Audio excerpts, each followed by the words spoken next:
not doing anything. Nothing is happening yet. It's just getting ready. Okay, it looks like we are live now. Good afternoon, everybody. Today is Thursday, September 7th. The time is 4:30, and this is our Pillar 4 Advisory Committee meeting. My name is Chandra Krantz. I am the chair of the committee, and my vice chair, Ellie Mitchell, is with us as well, but she's in the car. So we're going to go ahead with our agenda. First, I introduced myself, but I'd like the other members here to introduce themselves. Dawn Martin here, Director of Special Education Teacher Preparation at University of Maryland and member of the committee. And I'll say hi on audio. I'm Ellie Mitchell, and I'm the director of the Maryland Out of School Time Network, and we're also the backbone for the Maryland Coalition for. Rachel, do you want to go ahead? Hi there, Rachel Amstutz. I am now officially the Director of Policy at the AIB. Slight name change there. I'm very excited to join the meeting today on behalf of our AIB members and staff. Perfect. And Krissa? Hi, I'm Krissa Carlson. I'm the Healthy School Communities Coordinator for Maryland SNAP-Ed, and I'll be introducing what that is and why I'm here in a little bit. Excellent. Thank you all very much. Can we get some updates from the AIB? Absolutely. I'm hoping you can't hear in the background. On a certain screen, I have a video of us playing slightly delayed. So I'm trying to find it, but I can't find it yet. All right. Since we last met, which I believe we had a brief meeting in July, a lot has happened. So the AIB, MSDE, and the AIB completed the reviews of all of the LEA plans and recommended approval and/or conditional approval of all plans. And actually, at this point, at least 2 of the 3 have been approved, and if not the third one, we're almost there. So almost all plans are at an approved level. Let's see, we've got lots of other things kicking off and going on. I do want to draw a major attention to the fact that we're recruiting again. So the AIB is still staffing up to get to full capacity. We're hiring our policy team, so there'll be people on the policy team representing the 4 pillars. And actually we've got pillar 3 kind of has the 2 different areas of college and career readiness and CTE that are split apart since it's so big, that the scope of that one. That is posted on the State of Maryland jobs, and I believe is open until about September 20th or so. And so we're looking for a mix of people who bring the education background and then also those who bring the policy background. So if the job is out there and if anybody can't find it, just let me know and I can find a link to it and get it to you. It is also on our webpage on the About AIB tab. And then there's like a Join Our Team page. And you can find all the information there. Other than that, there have been a lot of things working and underway. We launched a grant program to provide strategic facilitators to every LEA and the CTE committee. And that is rolling along very smoothly. We had about 84 extremely qualified applicants. We got a really great applicant pool for this. And we're now in the process of completing the final interviews and determining the qualified applicant pool and passing that list on to the LEAs and CTE committee next week. The intent of that program is to pair each district and the CTE committee with one person who can really help them just kind of keep moving through the next level of work, that sees that big picture of blueprint and all the interconnectedness, but can also be there to be that sounding board, that facilitator, that person that can help unearth any of the roadblocks or the challenges, and will be able to have that unique district perspective, the lens of that particular district and the dynamic that's impacting there. So we're very excited about getting that off the ground.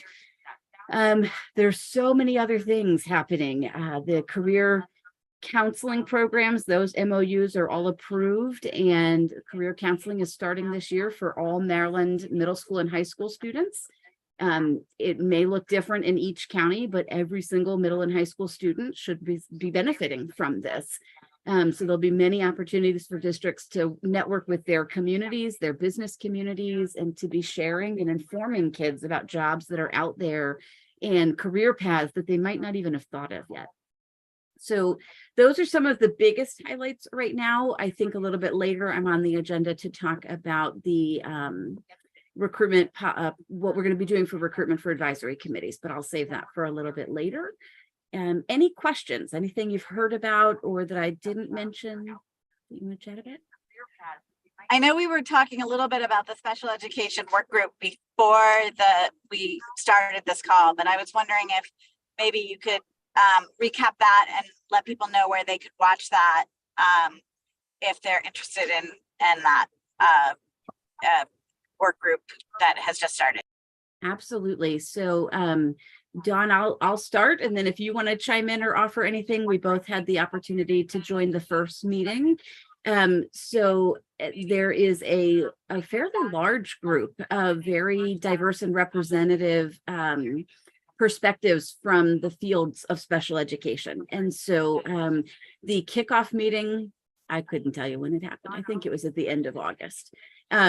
It was fabulous. And we had the opportunity to learn about who was on the work group, the purposes of the work group, and the unique opportunity that is in front of Maryland right now to seize this and to really dig in and say, how do we better serve our students who have special needs? And how do we make sure that they're getting the services and support that they need to be successful in school, in life, and just overall. There was a presentation by a former superintendent in Massachusetts that talked about doing this work, engaging in this work, and it was a very powerful presentation. The materials from that meeting, as well as anything coming up and everything moving forward, are available on an MSDE website, and I will find that link and get it posted where we put the meeting announcement for today's meeting on our website. Dawn, would you add anything to that? No, I think that sums up a good portion of it. I feel like the only other thing to highlight is just that they did talk about some of the data in our state and how we are faring at the moment, and really did a nice job highlighting just some of the discrepancies or just inequities that we're seeing based on our data trends. And so the charge of like, really, what do we do based on hearing from the superintendent in Massachusetts who's taken on this work, but like what direction, where do we go from here to address some of the gaps and some of the issues that we see with the data? And I think we have a meeting coming up at the end of this month, and then we anticipate that there will be whole group as well as small group breakout sessions based on topic that we'll be learning about as we continue to meet. And I will add that they do offer the opportunity of for anyone in the public to provide public comment at the opening of the meeting. So if anybody in our audience does want to provide public comment, that's always an option at the opening of the meeting.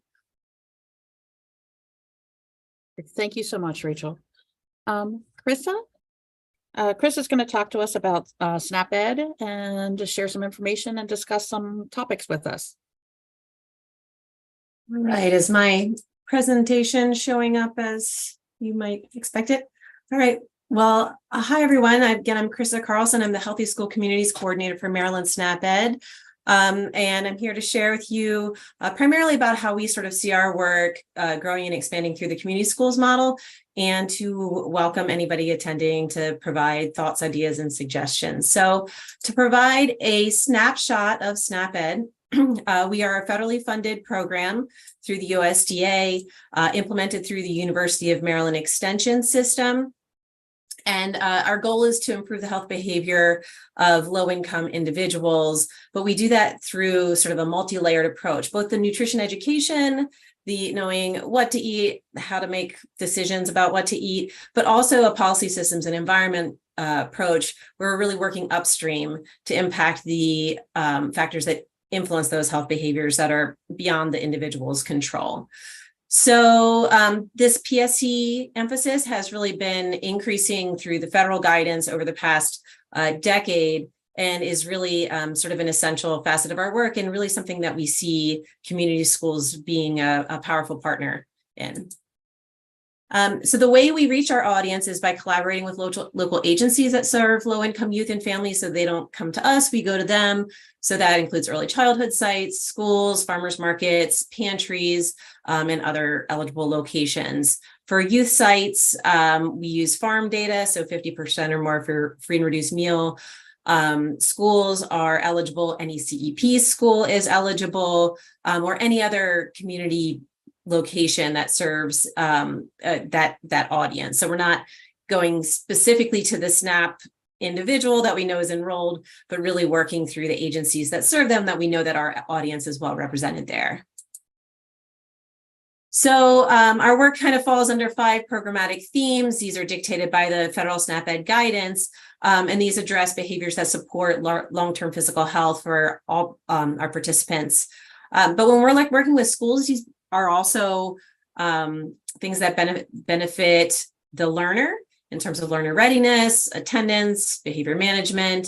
So if we look at something like accessing healthy foods, that's one of our core goals for nutrition and health behaviors. But that also, when we do things like we help get school pantries get established, and train the pantry managers on stocking with healthy foods, nudging families towards healthier selections, providing recipes. Those things all support the family and the learners so that they can be healthy and present at school and doing their best. So we're organized into county level projects. Every county in Maryland has a SNAP Ed project with 1 or more nutrition educator per county. We establish partnerships with individual sites, but also with the umbrella agencies within the county. So whether that's school districts, Head Starts, specifically with like the early childhood coordinator. And this is really, if we can work at sort of that umbrella agency level, we can extend our work further than when we're just working at the single site. The single site work is really exciting too, because we get to really work intimately with our participants.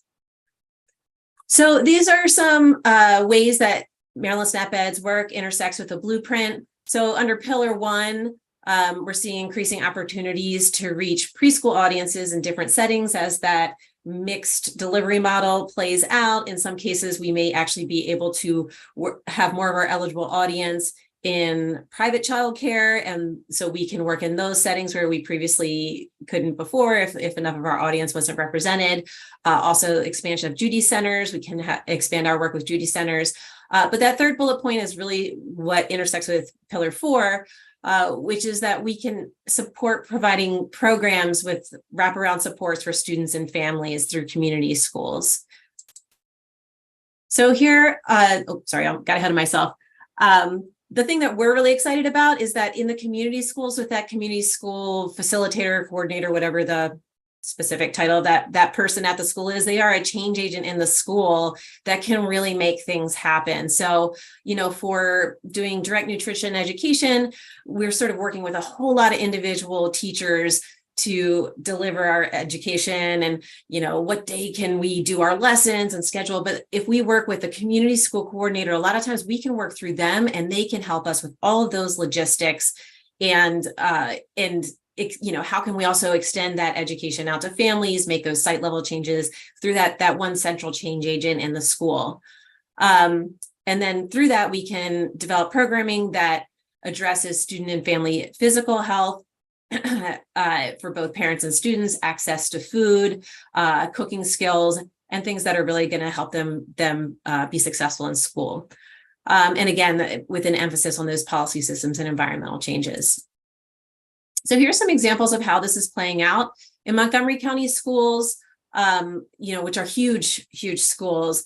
Our educators were working in schools with individual teachers that either they were training the teachers to deliver our curricula or our SNAP Ed educators were going in, but through a cohort of 6 community schools, we've expanded to be able to work across those 6 schools to have nutrition education that's reaching, I think it's like 2,500 students among those schools in the lower grades in those schools, coordinated through the community school coordinators. So the wellness trainers that I believe were hired through community school funds and MCPS are the ones that are trained to teach the lessons. And then the community school coordinators are using grant funds to provide some of the tastings that go along with the lessons. We're providing training, we're providing paper goods, and then really exciting stuff is we're facilitating connections with farmers so that some of those tastings that are being provided are locally grown produce that is extra delicious and very compelling to our students. Another example, in Anne Arundel County Schools, our SNAP-Ed educator is planning quarterly virtual cook-along sessions. These are something she started during COVID and were extremely popular. But this year they're going to be open. She was working in single sites doing this. This year going to be open to families at all community schools, and the community school coordinators are coordinating registration, procuring ingredients for the families to be able to actually cook along at home. This is something we could not coordinate on our own, and we can't fund on our own. We can't fund food that's going into the home, but the community school coordinators are making that happen. So just a snapshot of some of the resources that we have that are relevant to community schools. We have a training on that's specifically for pantries, community pantries, but very applicable to school pantries. Can train school pantry volunteers on stocking healthy foods, as well as promoting selection and cooking of healthy foods provided by the pantry. We also have training for community school coordinators or other site level change agents on implementing family events, those out of school time activities, and making sure that those are promoting good health and healthy food and physical activity. We have a new training that's available on family physical activity at your school that we can train cohorts of community schools on, or how can you use the resources that are around the school, on the campus, or potentially even inside the school to really encourage families to use them for physical activity. This could be as simple as good signage that actually lets families know the playground is open dawn to dusk and here are the rules, please play, or something more sophisticated like open gym time. We also have trainings on starting wellness committees at the school. These can be given to sort of a wellness team chair that's been voluntold. That's what they're doing, but a community school coordinator could really help move that forward in a way that supports the culture of the school and bringing wellness, and also engages families in school wellness priorities as well. And last but not least, as I already talked about, nutrition education trainings. We can train teachers to deliver our curricula, and the community school coordinator can really be a support to allow that to expand to more classrooms and provide a model for how those things can grow throughout the school district. So what we're doing on our end is we're making sure that our SNAP-Ed faculty across the state are keeping up to date on blueprint progress and opportunities. So Rachel came and presented at a in-service workshop that we had for our faculty last April. Was really inspiring and informative, and answered a lot of questions and anxieties that some of our educators were having about how the blueprint was rolling out. We're also working to ensure that we're connecting the district level contacts for community schools are connected with our county-based nutrition educators. And then we're just making sure that we're keeping up to date with the blueprint progress and sharing best practices and great examples that we're seeing across the state of how SNAP-Ed is partnering with community schools, either at the individual school level or at that sort of cohort level, so that we can really leverage successes in other parts of the state to expand to other counties. So with that summary, I invite any questions or discussion from the folks in the room, or anybody who's attending on the live stream. Please contact me if you have ideas, questions, want to be put in touch with the SNAP-Ed educator in your county. And we just really want to figure out how to maximize the opportunities available through the blueprint. I'll leave that up for Thank you so much. I was going to say, should I leave that for just 1 second in case anybody needs to jot that down? Yeah, that's great. Thank you so much, Krista. I just wanted to extend an invitation that we're finalizing the date for our fall coalition meeting, but you're welcome to join us at the Maryland Coalition for Community Schools meeting. And I'm also super excited that There is a new office of community schools and expanded learning at MSDE, and there's a new director of community schools. His name is Derek Anderson. So if you haven't already had the opportunity to connect with him, he's pretty new. That would be another place I think that would be worthwhile for doing outreach, where there's a collection of people, including MSDE, that are talking about doing a statewide community school conference sometime in the future. So lots of exciting things happening on that front, but I just wanted to share those thoughts with you. Wonderful. Thank you, Ellie. I will follow up with you to make sure I can get that date for the says the Coalition Community Schools meeting, as well as get Derek's contact. So. And I can chime in briefly and just say that it was a joy to join with the SNAP-Ed educators back in April. And I think it was April. And that I hope that anybody that is following our Pillar 4 work does dig in a little bit deeper to realize the connections and the opportunities that are available through the SNAP-Ed providers in each of the districts. That I think there are some really powerful chances to connect blueprint work with work underway and just some really mutually beneficial opportunities. So Krista, great to meet you and your team, and excited for the continued collaboration. Well, thanks for drawing us in, because this is really important for anybody that's interacting with schools in Maryland. Absolutely. Thank you very much. Appreciate it. Next, we're going to move into our Pillar 4 member discussion, outcomes and measurement work group, and draft review.